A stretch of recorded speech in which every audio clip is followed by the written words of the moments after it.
नमस्कार दोस्तों, स्वागत है आपका हमारे चैनल कहती हूँ कहानी में।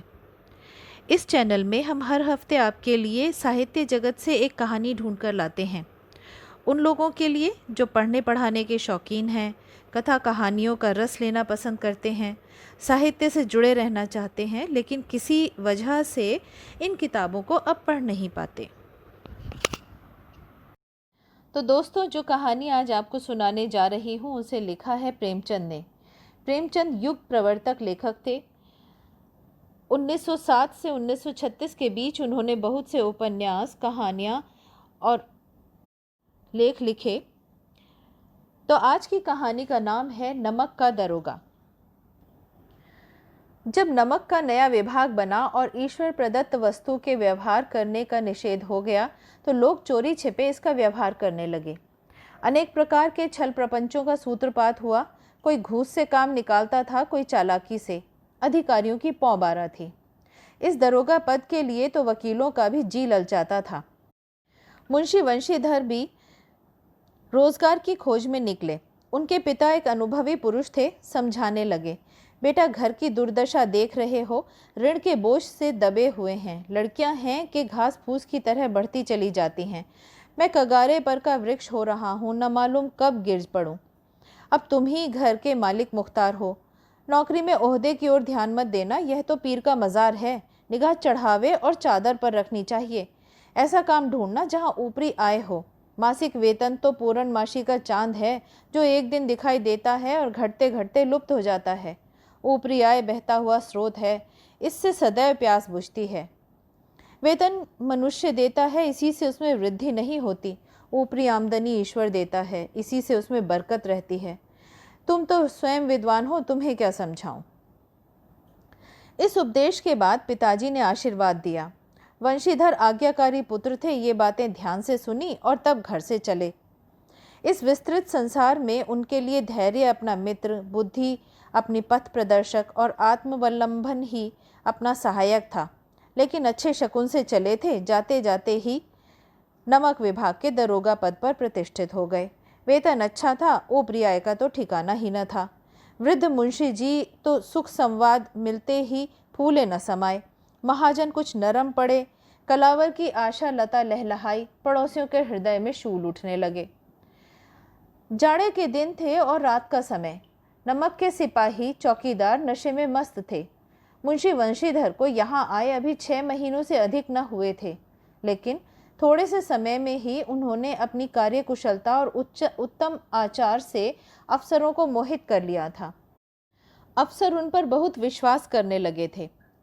नमक के दफ्तर से 1 मील पूर्व की ओर जमुना बहती थी। उस पर नावों का एक पुल बना हुआ था।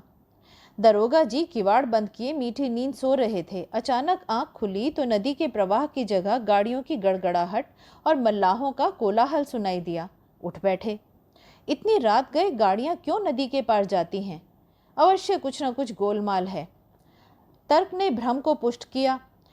वर्दी पहनी, तमंचा जेब में रखा, बात की बात में घोड़ा बढ़ाए हुए पुल पर आ पहुंचे। गाड़ियों की एक लंबी कतार पुल को पार करती दिखी। डांट कर पूछा, किसकी गाड़ियां हैं? थोड़ी देर तक सन्नाटा रहा। आदमियों में कुछ कानाफूसी हुई। तब आगे वाले ने कहा, पंडित आलोपी दीन की। कौन पंडित आलोपी दीन? दातागंज के। मुंशी वंशीधर चौंके। पंडित आलोपी दीन इस इलाके के सबसे प्रतिष्ठित जमींदार थे।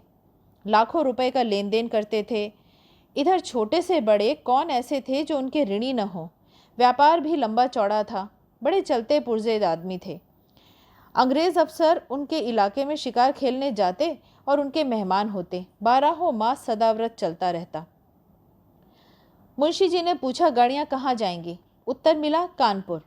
लेकिन इस प्रश्न पर कि इसमें क्या है, सन्नाटा छा गया। दरोगा साहब का संदेह और बढ़ा। कुछ देर तक उत्तर की बाहट जोड़कर वह जोर से बोले, क्या गूंगे हो गए हो? हम पूछते हैं इसमें क्या लदा है। जब इस बार भी कोई उत्तर न मिला तो उन्होंने घोड़े को एक गाड़ी से मिलाकर बोरे को टटोला। भ्रम दूर हो गया। यह नमक के ढेले थे। पंडित आलोपी दीन अपने सज्जित रथ पर सवार कुछ सोते कुछ जागते चले आते थे। अचानक कई गाड़ी वालों ने घबराए हुए आकर जगाया और कहा, महाराज दरोगा जी ने गाड़ियां रोक ली हैं, घाट पर खड़े हैं, आपको बुलाते हैं। पंडित आलोपी दीन का लक्ष्मी जी पर अखंड विश्वास था। वह कहा करते थे कि संसार का तो कहना ही क्या, स्वर्ग में भी लक्ष्मी का ही राज है। उनका यह कहना यथार्थ था। न्याय और नीति सब लक्ष्मी जी के ही खिलौने थे। इन्हें वे जैसे चाहे नचाती हैं। लेटे ही लेटे गर्व से बोले, चलो हम आते हैं। यह कहकर पंडित जी ने बड़ी निश्चिंतता से पान के बीड़े लगाकर खाए। फिर लिहाफ ओढ़े हुए दरोगा जी के सामने आकर बोले, बाबूजी आशीर्वाद, कहिए हमसे ऐसा कौन सा अपराध हुआ है कि गाड़ियां रोक दी गईं? हम ब्राह्मणों पर आपकी कृपा दृष्टि रहनी चाहिए। वंशीधर रुखाई से बोले, सरकारी हुक्म। पंडित आलोपी दीन ने हंसकर कहा, हम सरकारी हुक्म नहीं जानते, ना ही सरकार को। हमारे सरकार तो आप हैं। हमारा और आपका तो घर का मामला है। हम कभी आपसे बाहर हो सकते हैं? आपने व्यर्थ ही कष्ट उठाया। यह हो नहीं सकता कि इधर आएं और घाट के देवता को भेंट न चढ़ाएं। मैं तो आपकी सेवा में स्वयं आ रहा था। वंशीधर पर ऐश्वर्य की मोहिनी वंशी का कुछ प्रभाव न पड़ा। ईमानदारी की नई उमंग थी। कड़क कर बोले, हम उन नमक हरामों में नहीं जो कौड़ियों पर अपना ईमान बेचते फिरते हैं। आप इस समय हिरासत में हैं। आपका कायदे के अनुसार चालान होगा। बस, इससे अधिक बातों की मुझे फुर्सत नहीं। जमादार बदलू सिंह, तुम इन्हें अपनी हिरासत में ले लो, मैं हुक्म देता हूँ। पंडित आलोपी दीन स्तंभित हो गए। गाड़ी वालों में हलचल मच गई। पंडित जी के जीवन में कदाचित यह पहला ही अवसर था कि पंडित को ऐसी कठोर बातें सुनने पड़ीं। बदलू सिंह आगे बढ़ा, किंतु रौब के मारे यह साहस न हुआ कि उनका हाथ पकड़ सके। पंडित जी ने धर्म को धन का ऐसा निरादर करते कभी न देखा था। विचार किया कि यह भी उद्दंड बालक है, मोह माया के जाल में अभी पड़ा नहीं है, अल्लड़ है, झिझकता है। बहुत दीन भाव से बोले, बाबू साहब ऐसा न कीजिए, हम मिट जाएंगे, इज्जत धूल में मिल जाएगी। हमारा अपमान करने से आपके हाथ क्या आएगा? हम किसी तरह आपसे बाहर थोड़े ही हैं। वंशीधर ने कठोर स्वर में कहा, हमें ऐसी बातें नहीं सुननी। पंडित आलोपी दीन जिस सहारे को चट्टान समझ रखा था, वह पैरों के नीचे खिसकता मालूम हुआ। स्वाभिमान और धन ऐश्वर्य को कड़ी चोट लगी, किंतु अभी तक धन की सांख्यिक शक्ति पर पूरा भरोसा था। अपने मुख्तार से बोले, लाला जी 1000 का नोट बाबू साहब को भेंट करो। आप इस समय भूखे सिंह हो रहे हैं। वंशीधर ने गर्म होकर कहा, 1000 नहीं, 1,00,000 भी मुझे सच्चे मार्ग से नहीं हटा सकते। धर्म की ऐसी बुद्धिहीन दृढ़ता और देव दुर्लभ त्याग पर मन बहुत झुंझलाया। अब दोनों शक्तियों में संग्राम होने लगा। धन ने उछल उछल कर आक्रमण करने शुरू किए। 1 से 5, 5 से 10, 10 से 15, 15 से 20,000 तक नौबत पहुंची। किंतु धर्म अलौकिक वीरता के साथ इस बहुसंख्यक सेना के सामने अकेला पर्वत की भांति अटल अविचल खड़ा था। आलोपी दीन निराश होकर बोले, बस, इससे अधिक मेरा साहस नहीं, आगे आपको अधिकार है। वंशीधर ने अपने जमादार को ललकारा। बदलू सिंह मन में दरोगा जी को गालियां देता हुआ पंडित आलोपी दीन की ओर बढ़ा। पंडित जी घबराकर 2-3 कदम पीछे हट गए। अत्यंत दीनता से बोले, बाबू साहब, ईश्वर के लिए मुझ पर दया कीजिए। मैं 25,000 पर निपटारा करने को तैयार हूँ। असंभव बात। 30,000? किसी तरह भी नहीं। क्या 40,000 पर भी नहीं? 40,000 नहीं, 40,00,000 पर भी नहीं। बदलू सिंह, इस आदमी को अभी हिरासत में ले लो और अब मैं एक शब्द भी नहीं सुनना चाहता। धर्म ने धन को पैरों तले कुचल डाला। आलोपी दीन ने एक हृष्ट पुष्ट मनुष्य को हथकड़ियां लिए हुए अपनी ओर आते देखा। चारों ओर निराशा की कातर दृष्टि से देखने लगे और इसके बाद मूर्छित होकर गिर पड़े। दुनिया सोती थी पर दुनिया की जीभ जगती थी। सवेरे देखिए तो बालक वृद्ध सबके मुंह पर यही बात सुनाई देती थी। जिसे देखिए वही पंडित जी के इस व्यवहार पर टीका टिप्पणी कर रहा था। निंदा की बौछारें हो रही थीं। मानो संसार से अब पापी का पाप कट गया। पानी को दूध के नाम पर बेचने वाला ग्वाला, कल्पित रोजनामचे भरने वाला अधिकारी वर्ग, रेल में बिना टिकट सफ़र करने वाले बाबू लोग, जाली दस्तावेज बनाकर सेठ और साहूकार सब के सब देवताओं की भांति गर्दनें चला रहे थे।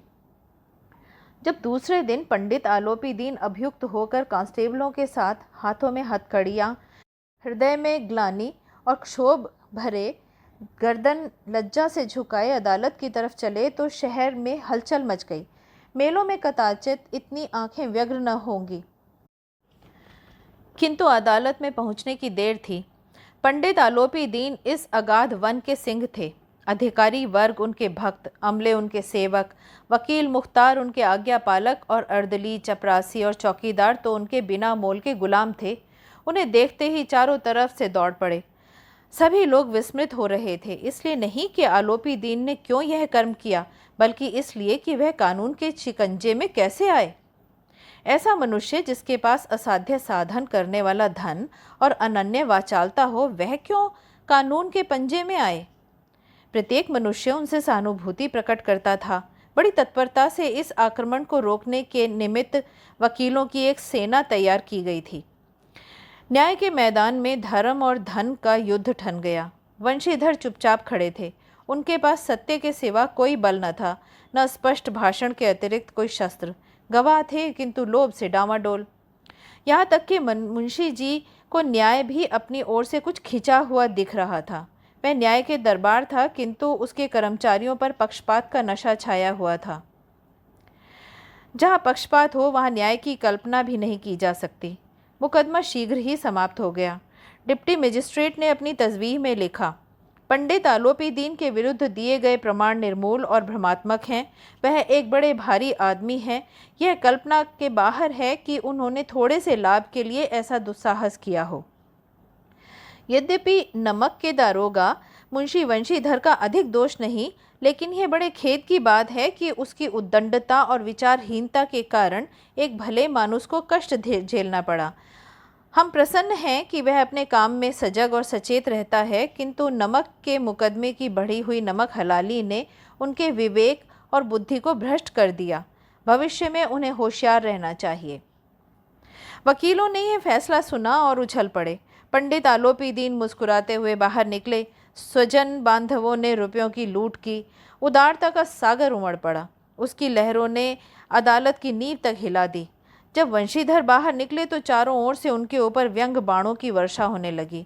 चपरासियों ने झुक झुक कर सलाम किए, किंतु इस समय एक एक कटु वाक्य, एक एक संकेत उनकी गर्वाग्नि को और प्रज्वलित कर रहा था। कदाचित इस मुकदमे में सफल होकर वह इतने अधिक न अकड़ते हुए चलते। आज उन्हें संसार का एक खेदजनक विचित्र अनुभव हुआ। न्याय और विद्वता, लंबी चौड़ी उपाधियां, बड़ी बड़ी दाढ़ियां और ढीले चोगे एक भी सच्चे के आदर के पात्र नहीं थे। वंशीधर ने धन से बैर मोल लिया था। उसका मूल्य तो चुकाना अनिवार्य था।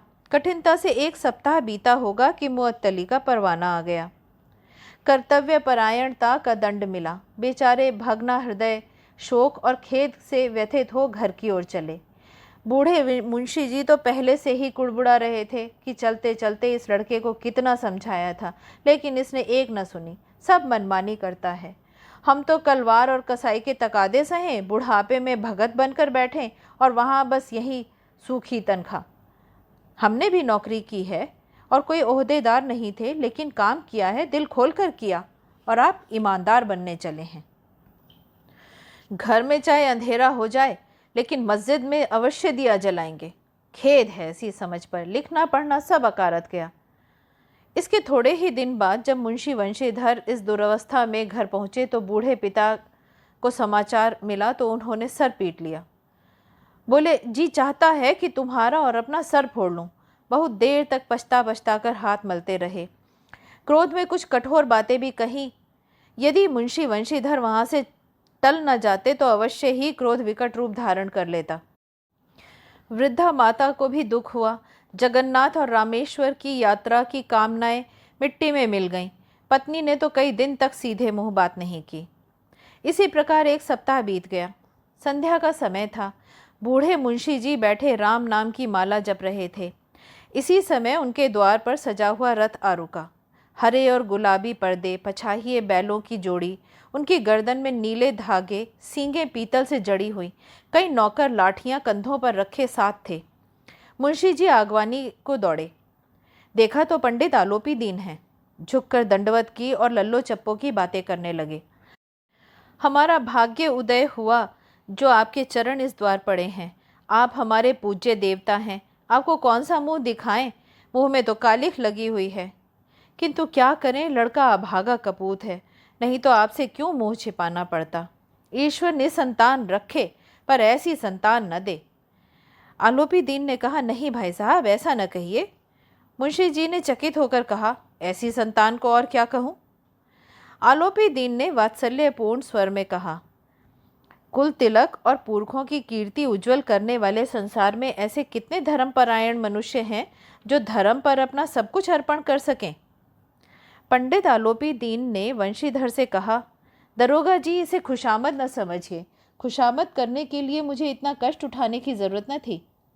उस रात को आपने अधिकार बल से मुझे अपनी हिरासत में लिया था, किंतु आज मैं स्वेच्छा से आपकी हिरासत में आया हूँ।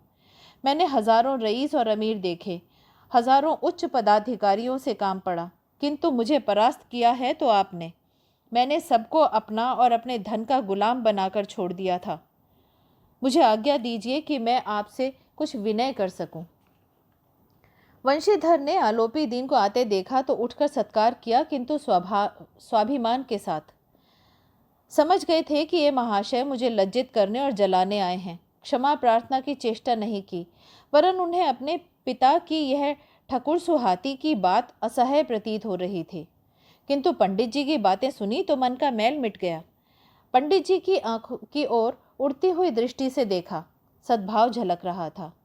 गर्व ने लज्जा के सामने सिर झुका दिया, शर्माते हुए बोले, यह आपकी उदारता है जो ऐसा कहते हैं। मुझसे जो अविनय हुई है उसके लिए क्षमा कीजिए। मैं धर्म की बेड़ी में झकड़ा हुआ था, नहीं तो वैसे मैं आपका दास हूँ। जो आज्ञा हो वह मेरे सर माथे। आलोपी दीन ने विनीत भाव से कहा, नहीं, तट पर आपने मेरी प्रार्थना स्वीकार नहीं की, किंतु आज स्वीकार करनी होगी। वंशीधर बोले, मैं किस योग्य हूँ, किंतु जो मुझसे सेवा हो सकती है उसमें त्रुटि न होगी। आलोपी दीन ने एक स्टाम्प लगा हुआ पत्र निकाला और उसे वंशीधर के सामने रखकर बोले, इस पद को स्वीकार कीजिए और अपने हस्ताक्षर कर दीजिए। मैं ब्राह्मण हूँ, जब तक यह सवाल पूरा न होगा द्वार से नहीं हटूंगा। मुंशी वंशीधर ने उस कागज को पढ़ा तो कृतज्ञता से आंखों में आंसू भर आए। पंडित आलोपी दीन ने उनको अपनी सारी जायदाद का स्थायी मैनेजर नियुक्त किया था। 6,000 वार्षिक वेतन के अतिरिक्त रोजाना खर्च अलग, सवारी के लिए घोड़ा, रहने के बंगला, नौकर चाकर मुफ्त। कंपित स्वर में बोले, पंडित जी, मुझ में इतना सामर्थ्य नहीं है कि मैं उदारता की प्रशंसा कर सकूं, किंतु ऐसे उच्च पद के योग्य में नहीं। आलोपी दीन हंसकर बोले, मुझे इस समय एक अयोग्य मनुष्य की ही आवश्यकता है। वंशीधर गंभीर भाव से बोले, यो तो मैं आपका दास हूँ। आप जैसे कीर्तिवान सज्जन पुरुष की सेवा करना मेरे लिए सौभाग्य की बात है, किंतु मुझ में न विद्या है, न बुद्धि, न स्वभाव जो इस त्रुटि को पूर्ण कर सके। ऐसे महान कार्य के लिए एक मर्मज्ञ अनुभवी मनुष्य की ज़रूरत है। आलोपी दीन ने कलमदान से कलम निकाली और उसे वंशीधर के हाथ में देकर बोले, न मुझे विद्वता की चाह है, न अनुभव की, न मर्मज्ञता की, न कार्यकुशलता की। इन गुणों के महत्व का परिचय खूब पा चुका हूँ। अब सौभाग्य और सुअवसर ने मुझे वह मोती दे दिया जिसके सामने योग्यता व विद्वता की चमक भी फीकी पड़ जाती है। ये कलम लीजिए, अधिक सोच विचार न करें, दस्तखत कर दीजिए। परमात्मा से यही प्रार्थना है कि वह आपको सदैव वही नदी के किनारे वाला बेमुरव्वत, उद्दंड, कठोर किंतु धर्मनिष्ठ दरोगा बनाए रखे। वंशीधर की आंखें डबडबा आईं। हृदय के संकुचित पात्र में इतना एहसान समा न सका। एक बार फिर पंडित जी की ओर भक्ति और श्रद्धा की दृष्टि से देखा और कांपते हाथों से मैनेजरी पर हस्ताक्षर कर दिए। आलोपी दीन ने प्रफुल्लित होकर उन्हें गले से लगा लिया। तो दोस्तों, यही थी आज की कहानी।